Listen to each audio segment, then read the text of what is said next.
Welcome to the Press Box, everybody. A great Super Bowl edition here. Oh, yeah. I can't believe it's already that week. It feels like 2 weeks have It's gone by like that. It's happened really quickly. Yeah, it really no has. question. Anyway, Zach Miller, Mark Haskell here with another edition of the Press Box. We're going to start off with the Super Bowl because that's obviously the most important thing in everybody's life in New England right now. Here we are. 3 straight years for New England. They're playing the Rams for the first time since 2002. Because technically Super Bowl's in 2002, even though it was a 2001 season. You know how those things work. Yeah. Don't ask those questions in trivia because people will be upset. Yeah, you know how it goes. Sounds like that's but from experience. Yeah, exactly. Wait a minute, you mean 01 or 02? What are you talking about? Yeah, exactly. Yeah. But anyway, the Patriots and Rams, pretty interesting ways they got here. The Patriots beat the Chiefs on the road. Rams beat the Saints on the road on a questionable call that was finally just addressed by Roger Goodell. But we're not going to get into that. Yeah. Oh, yeah. Oh, he addressed it. He cleared it all up. There's no problems anymore. It's all good. But we're going to start with the Super Bowl. And Sunday night, 6:30. Most of America will be watching, if not most of the world will be watching. And no question. To see if Tom Brady can hoist a 6th Lombardi trophy and get a 6th ring, which is unprecedented. So I'm going to let you give your thoughts on what you think will happen in this game. Well, I mean, obviously we've had a lot of time to kick this around and talk about it. We've heard every talking head in the world talk about what they think is going to happen. But what it comes down to for me, and I talked about this a little bit last week, is in those 2 Giants Super Bowls and the Eagles Super Bowl last year, the big thing that teams can do to rattle the Patriots is have a strong front four. Both Giants teams had it. Strahan, Umeora, Justin Tuck. The Eagles team had it last year too, and the Rams have that. I mean, they've got Ndamukong Suh, they've got Aaron Donald. Aaron Donald's probably the best defensive player in the whole league. He'll be bar none. probably 2-time Defensive Player of the Year in a row this year. But that being said, a big part of New England's, I don't want to say resurgence because they've been one of the top teams in the league all year, but their offensive line play has been awesome. I mean, they have not, like Brady has not taken 1 sack in the playoffs. Actually went back, like he took a meaningless sack in week 17 against the Jets, but at that point the game was pretty much well over anyway. So the offensive line has been really overachieving and kind of really playing out of their mind. So I mean, if you play into the assumption that the New England offensive line is going to continue to overachieve and neutralize Donald, Suh, and those guys, I have a really hard time, trying to be neutral, picking against Tom Brady. You know what I mean? They've been in this spot before. They know what they're doing. I mean, and obviously, the haters, will point out and say, Nick Foles didn't know what he was doing last year, and look what he did. That's fine. You could make a ton of cases where the Rams could win this game. But I mean, if I had $100 and I had to bet on one of these 2 teams, I'm picking the Patriots. Yeah, that's, because experience always wins out normally in these cases. And 3 years in a row, the Pats have been there. And most of the guys that were on the Pats these past couple of years are still there, so they know how to prepare for this game. But I was listening to, I forget what I was watching, but I was watching Patrick Chung's interview during Super Bowl Media Week a couple days ago. And he said, you can be here for, you do the media weeks and all that stuff. All that stuff is the same, but the game is different. And that's what you can't really prepare for because you're always playing somebody new. There's always different guys and different coaches in some aspects, and you just can't really, prepare for the game the way you can for like a media day where you know what to expect because you don't. Anybody on any given play you could get injured, something could happen. Just like last year when Brady got sacked and fumbled the ball on the potential game-winning drive, and the Eagles won. Cooks got hurt. In the first quarter, and it's like you just never know. Right. But you brought up a good point about the Rams front four, and they do have a good front four, and they have good cornerbacks, and Aqib Talib, a former Patriot. And Brandon Cook's a former Patriot, also on the Rams, which could be interesting. And all those weird little wrinkles could happen. Have the former Eagle cornerback, I can't think of his name, they got this past year from the Eagles, who left. They left the Eagles to go to the Rams, and smart move by him because the Rams are in the Super Bowl. But anyway, Aaron Donald, going back to what you said, probably going to be Defensive Player of the Year for the 2nd straight year. Yeah, he has 20.5 sacks this year. Yeah. And he's great. He can disrupt things one-on-one in the run game, in the pass game, but the Patriots have only allowed 1 sack since week 1 to an interior defensive lineman. And Donald's a tackle, and Ndamukong Suh is probably going to play defensive end in the scheme that the Rams run. He has like 4.5 sacks this year, so he hasn't been really dominant. But no, he hasn't, but he also commands a lot of double teams. But he's there. He's the force that's there. So it's going to be interesting to see how that matchup goes between the Patriots' offensive line and the Rams' defensive line. And that's one of the keys I've written down is the Rams are going to have to pressure Brady to win. but Brady's yet to be sacked in the playoffs, coming from a Chargers defensive line. That was pretty good. Bosa and Ingram. Kansas City's defensive line was pretty good. Both those teams combined for 90 sacks during the regular season, and neither team sacked Brady in either of the games. Have we heard anything about Todd Gurley? I mean, he's going to play. He's going to play. He's got 2 weeks to rest, so and he's going to play. What the name of the other running back? C.J. Anderson, the former Bronco running back. Yeah, he's kind of come out of nowhere, and he's kind of given them. I don't want to say a lot of versatility because I feel like C.J. Anderson's just like an older version of Gurley, kind of like a hulking kind of back. Yep. But LA's offensive line, Anderson has been able to thrive in these last 2 games, and they've kind of leaned on the running game a little bit too, and that's kind of set Goff up for play action or just keeping the defenses honest and off balance. But I think that this is I think this is going to be a game for the trenches. I also think that I was thinking about this earlier, like the Pats-Eagles Super Bowl last year. The Patriots played really, really well. Both defenses were really bad. Yep. I mean, it was a 41-33 game. But I don't see I could see the Rams playing an unbelievable game and losing. I don't feel the same way about the Patriots. Like I feel like the Patriots, to lose this game, they've got to make a couple mistakes. And I just don't think they're going to. I think that, Goff could throw for 3 touchdowns and 300 yards and they could still lose. Yeah, it's true. Yeah, I think you're right. Even though Brady threw a couple picks in the Kansas City game, they still wound up winning. Right.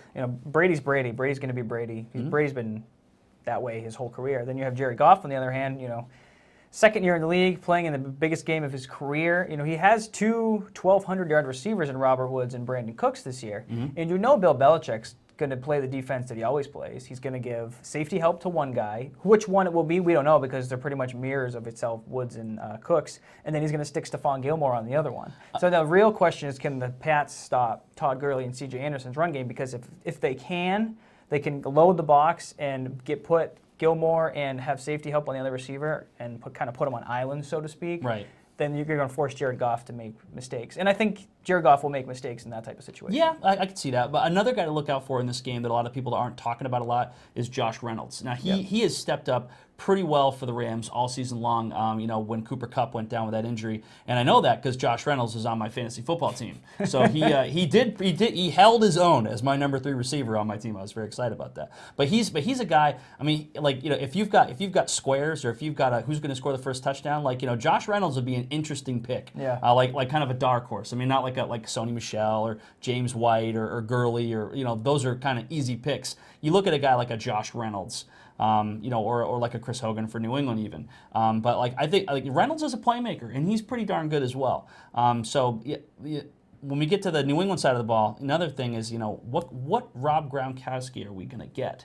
Are we going to get the one that's not making a lot of catches, but it's just really, helping their offensive line do well? Or are we going to get the one we saw in the Kansas City game where all of a sudden we're splitting them out wide and we're, getting some one-on-one matchups on the outside and, just, kind of going isolation on him and, and he's, making big catches. So, I mean, that's going to be interesting to find out, what Belichick is planning, for someone like him who could be playing in his last game. There's been a lot of retirement rumors about Gronkowski. Yeah, it has. And you brought up, a nice transition because I was going to talk about the Pats on the offensive side of the ball. And one spot from reading, previews and from all over the place that the Rams are weak in is play action dropbacks. And the Patriots love a play action pass. And the Rams are dead last in NFL in play action dropbacks. They're allowing a QBR of 88.3, which is worse than the league, and a passer rating of 131.2. And the Patriots have also been converting on 20 of 33 third downs for the first 2 games, which is a pretty good mark while averaging 39 points per game. So the Pats are going to have, I honestly think they're going to do the play action because Bill Belichick looks at every single little stat and breaks down every little piece of film, and they're going to exploit the play action deficiencies that the Rams have, using Edelman and Gronk and James White and Sony Michel and Pat Devlin, their fullback, and just create those mismatches. They're going to put Edelman in the slot to maybe get him on a cornerback or a linebacker, and they're just going to run those quick outs and posts and other routes to kind of get those first downs and quick James Devlin, Brady. there's another guy that could be the fullback. That could be the guy that gets that first touchdown that people aren't. I mean, you kind of see it happen. I remember in the first Eagles Super Bowl, Vrabel. Nobody saw Vrabel coming. It's true. What was he popping off at that game? But Devlin has become kind of a sneaky big part of this offense. which has been kind of interesting. I mean, because he doesn't really have a lot of offensive chops, but Brady puts him in positions where he can catch the ball. He's kind of like Vrabel with better hands. Yeah, the ESPN had a great breakdown of the Super Bowl, and you can go read it. It basically breaks down everything from the Pats and the Rams. And one of the components of the article was talking about how Brady will move Devlin around in certain situations to figure out what kind of coverage the defense is in. He'll move him over to the left or to the right, and then he'll say, okay, well, they're in zone, so I'm going to throw it to Edelman in the slot because he's going to have a linebacker or a bigger cornerback or somebody on him, or I'm going to throw it to Gronk because he's going to have a linebacker or a smaller cornerback on him. So it's amazing how they can just move one guy and all the pieces are shown for the Rams or for the other defense. You sound like Tony Romo in the AFC Championship game. I'm getting so I'm just going to get so excited, guys. Here it comes. I couldn't believe, he was literally just calling the plays that the Patriots were doing. He gets so excited, too. He's like, and he was right. He was right on amazing. 4 or 5, just nailed him. I couldn't believe it. Yeah. But okay, so it's prediction time. So I think we both agree that we see the Patriots winning. Do you see it a close game? Do you see it a lopsided game? What's your final score? Well, for our picks this week, for the article, which you can go to knox.villageship.com to see. I picked the Pats to win 31-21. So 10 points, I think, somewhere in that range. Yeah. I think the Pats. Yeah, I took 30-24. I think all of the Patriots games. I mean, they've been close. They've all been competitive. It was last year's Eagles game that was the most lopsided, and both defenses were terrible in that game. But that was still a one-possession game. That game was in doubt until the very last throw. I think every Patriots Super Bowl has had a lead change in the fourth quarter. Really? I think so, from what I read. Yeah, which is So you might be right on that. Yeah. But yeah, I'm taking 30-24. I think the Pats fans are gonna they're gonna sweat it out a little bit there in the fourth quarter. But I think that they're gonna. I think it's gonna be 30-24. I think.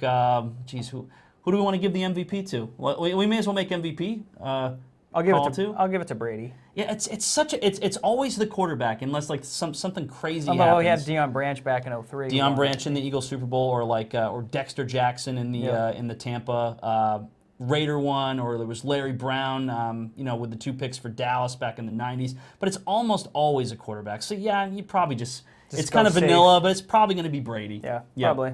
Unless Sony Michel or James White have a big game. That's true. So you never know. Yeah. But I guess we're Super Bowled out. But next week we're going to talk more about the Super Bowl. But let's turn the page and talk some local stuff. What do you got for us? Lock and load here because we're got 1 week left before the end of the regular season already. Indeed. And Tuesday night we had a big local headline with Oceanside's Cooper Workla hitting 1,000 points for the first ever boys basketball player in Oceanside history to do that. You were at that game. Yes. Good to see him finally get that done. Yeah, I mean he was 21 away going into this game, and it was a lot of will he or won't he. It seemed to me early on it was pretty clear he was going to get it in that game. Him and Trevor Reed. I mean, I think it was Jason Bartlett for Belfast hit a 3-pointer to start it, and then Reed and Workala alone, the two of them scored the next 19 points of the game. And and then in the second quarter, Workala hit 2 threes in the first quarter. He hit 2 more in the second quarter, banked in the second one from straight away, and I'm just like, oh, it's just that kind of night, right? So they were kind of he was sitting on 20 points, so he was 1 away with 3 minutes to go in the second half, and Belfast kind of I think they just kind of were like, okay, it's not gonna. Small defensive victories. Let's hold him this possession. Let's see if we can hold him for the rest of the half. And they did. I mean, he didn't get it until 4:54 to go in the third quarter, and it was on a foul shot. It was kind of interesting. He gets a foul shot, place goes crazy. He goes over with Breen and takes a picture, and it's all good, and everyone's going crazy and everything like that. And then all of a sudden, I'm talking to him after the game, and he's like, oh yeah, he kind of forgot he had to go shoot the other foul shot. He goes back and he hits it. And he only had 2 more points in the game after that, but that game was well in hand for Oceanside, the entire 32 minutes. Very different than the overtime game they played earlier in the season. That's true, yeah. In Rockland. But that was Oceanside's 12th win. I think they're sitting 4th in Class B North right now.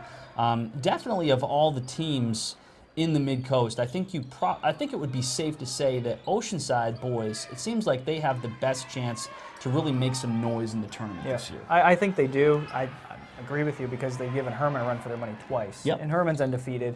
They've beaten MDI, who's right above them in third. They beat him once, lost to him once.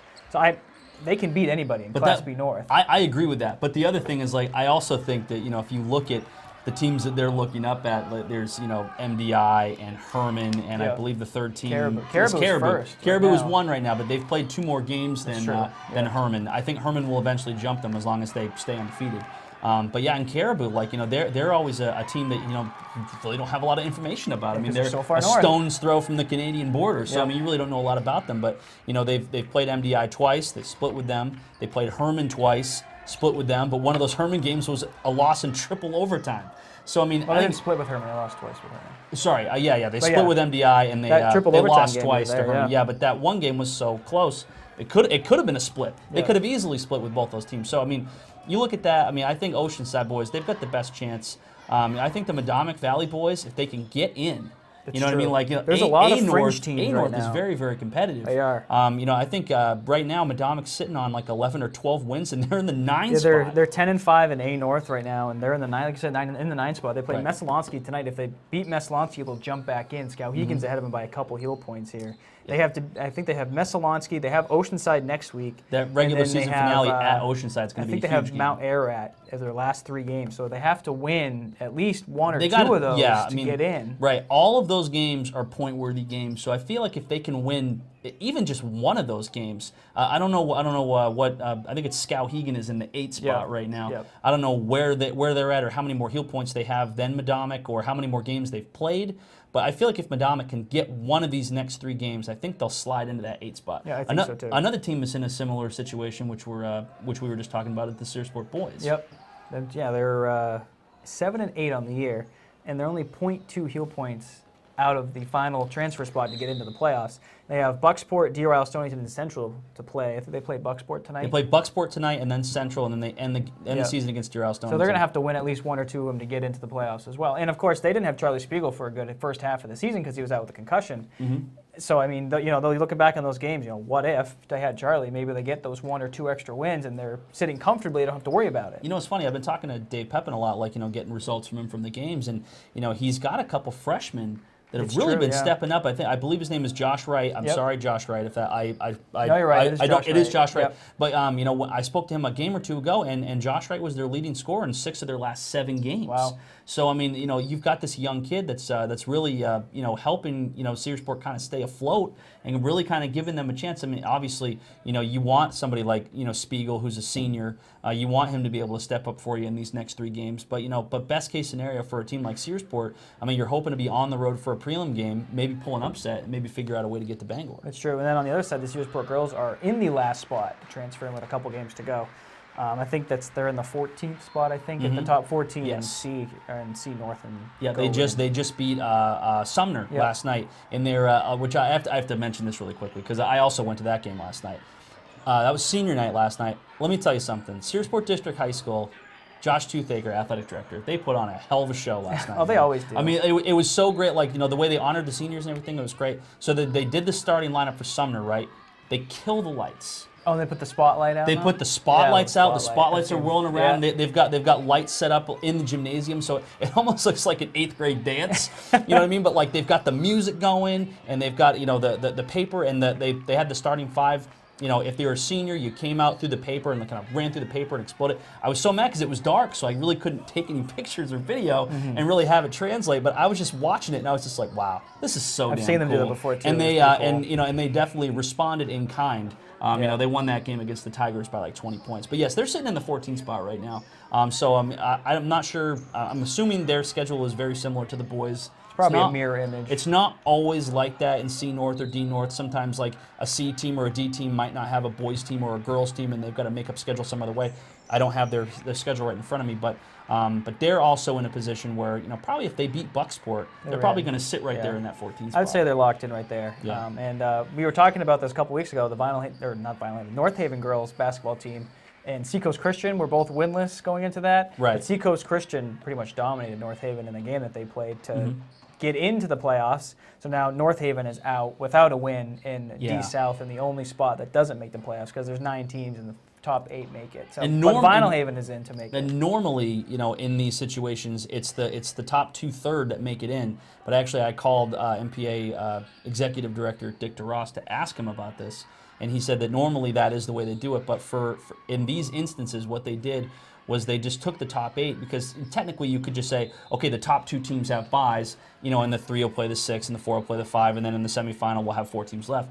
But they didn't want to they didn't want to have the 1 seed and the 2 seed not have an extra game at the Civic Center or the Bangor Auditorium, or sorry, the Cross Center, or wherever it is that they were going to be playing, because it really kind of jeopardizes, I mean, you know, the teams that worked really hard to get the 1 or the 2 seed. So in these instances, they made it just be top 8. But yeah, and it looks like North Haven, they're probably going to be the odd team out, but you know, they've got 6 girls. Yeah, it's, you know what I mean? Like, it's a tall order. And they've got a couple girls on that team, the 2 Sparhawk sisters. Those girls can play. You know what I mean? And they're pretty darn good. But, you know, they just, you know, it's hard. I mean, like, you know, you try to go and play a basketball game and basically just go without a sub for 32 minutes. Yeah, it's tough. I mean, sometimes you can hang with a team for 3 quarters, but that's, I mean, that's got to be exhausting. Yeah. So. And real quickly on jumping to ice hockey, the Camden Hills ice hockey team has lost 3 straight games. They're 7-5 right now in B North. They're 3rd, but they have a big game with Presque Isle Saturday night at home. It's part of their 4-game homestand, so to speak. So if they beat Presque Isle, they'll be back on the right track. Get a valuable heel points out of that because Presque Isle is 4. So that's a big matchup. You know, it could be potentially a home game or an away game going into the postseason. So we'll have to see what happens there. So come out for that one. Yeah, that place is always rocking this year. Yeah, I do love going to MRC. It's hard to find a parking spot if you're not there before the game starts because they park all the way out to the road, and with all the snow, you just can't drive through there. Yeah. It's like you're like, am someone going to come around the corner and hit me? But it's fun. It's always fun because all the students line up on top and around the glass. It's always a fun atmosphere. Really you know, is. even if you know, even in years where the teams haven't been as good, it's like it's kind of like, you know, going to the boys basketball games in the old, I don't want to say the old Jeff Hart era. The Jeff Hart's still here, but you know, when those teams were just rocking and they were undefeated all the time. I mean, going to those Camden Hills boys basketball games, that was a happening. I feel like that's the way it is now for the Camden ice hockey team. I'd agree. Yeah. Well, that's going to do it for this edition, and next week we'll be back to recap Super Bowl, depending on the Patriots win or the Rams win. And I think we'll recap it either way. Yeah, I think so too. Either with a happy face or a frowny face, or in Mark's case, just a no face because he doesn't really care. No face. Hey, we're shooting this on a Thursday. The Eagles are the champs for 3 more days, baby, and don't you forget it. Yeah. Good job, Mark. Thank you. Okay. And we'll also recap the end of the regular season. By then, we should have an idea of who's in. Yes. We should be in the last couple games, so we'll be able to recap that as well. But and who knows? We might actually shoot a day late next week because I believe that Madomic Oceanside game is on a Thursday, and we're going to want to talk about that game. True, I have a feeling that game is going to be a game that's going to definitely it's going to impact some It's going to be a full house at Rockland. And I'll give you guys some advice too. Over at Oceanside High School, they've got some big time construction going on over there. If you guys can carpool to that game, it's a good idea. Yeah, you should do that. Idea. But until then, that's Mark. I'm Zach. This is the Press Box.